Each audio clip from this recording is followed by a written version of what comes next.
Bismillahirrahmanirrahim. Wa minan nasi man yashri nafsahu ibtigha'a mardatillah wallahu ra'ufun bil ibad. Dan di antara manusia ada orang yang menjual dirinya karena mencari keridhaan Allah, dan Allah Maha Penyantun kepada hamba-hambanya. Menjual dirinya, maksudnya mengorbankan semua yang dia miliki demi untuk berhijrah di jalan Allah. Siapa orang yang dibahas di dalam ayat ini?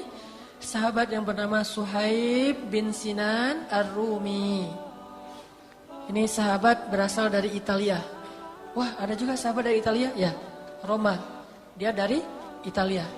Cuma memang ada ikhtilaf, ada yang bilang dia dari Italia tapi bukan orang Italia, orang Arab, keturunan Eropa gitu. Jadi kayak bule-bule campuran gitu deh.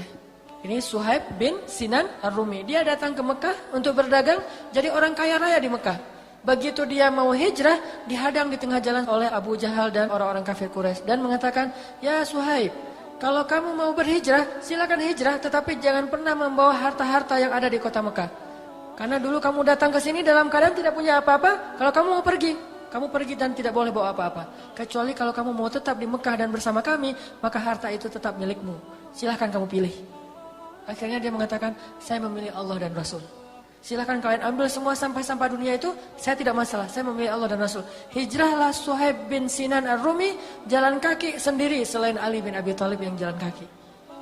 Begitu Suhaib sampai di Madinah, Nabi mengatakan, "Selamat. Beruntungnya Suhaib, beruntungnya Suhaib." Kenapa dia beruntung? Karena dia telah berhijrah dan memilih Allah, dan Allah menggantikan untuk Suhaib yang lebih besar dan lebih banyak daripada yang dia pernah tinggalkan. Jadi cerita Suhaib salah satu bukti bahwa Allah itu nggak mungkin ngecewain orang-orang yang berhijrah. Sehingga kalau kita berhijrah dari suatu pekerjaan yang mungkin syubhat, dan itu beresiko karena kita belum tentu punya pekerjaan yang lebih baik dari itu, maka kita adalah Suhaib Ar-Rumi untuk zaman kita sekarang. Tidak usah khawatir, tinggalkan sesuatu yang haram karena Allah, lalu berhijrah kepada mencari yang halal walaupun belum jelas, tetapi tidak ada yang tidak mungkin karena semua pembendaharaan dunia ini ada di tangan Allah. Tabarakalladzi biyadihil mulk, biyadihil mulk, dan Allah itu wasi'un, maha luas, ghaniyun, maha kaya, dan raufun, rahimun, maha penyayang kepada hambanya. Sehingga kalau kita pergi dengan jaminan Allah, kita nggak akan kecewa.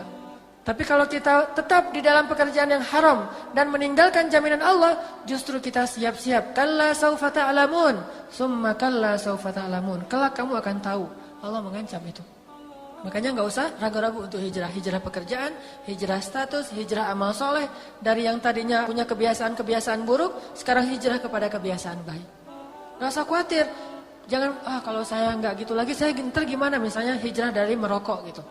Saya kalau nggak ngerokok ntar nggak bisa mikir gimana. Maka nggak usah khawatir, Allah yang akan membimbing pikiran kita. Dulu kalau kita ngerokok mungkin pikirannya nggak jelas kemana-mana. Sekarang dengan kita tidak merokok, Allah bimbing pikiran kita kepada hal yang lebih baik.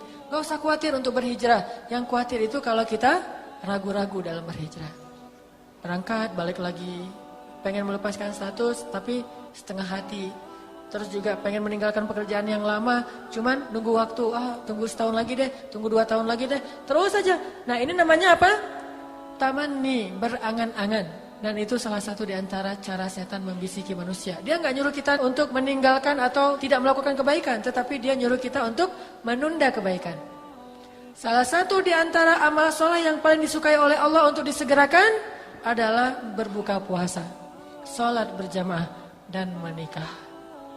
Itu amal soleh yang dianjurkan untuk disegerakan. Lakukan sekarang juga, insya Allah kita akan melihat keajaiban dalam kehidupan kita. Insya Allah kita akan melihat keajaiban dalam kehidupan kita.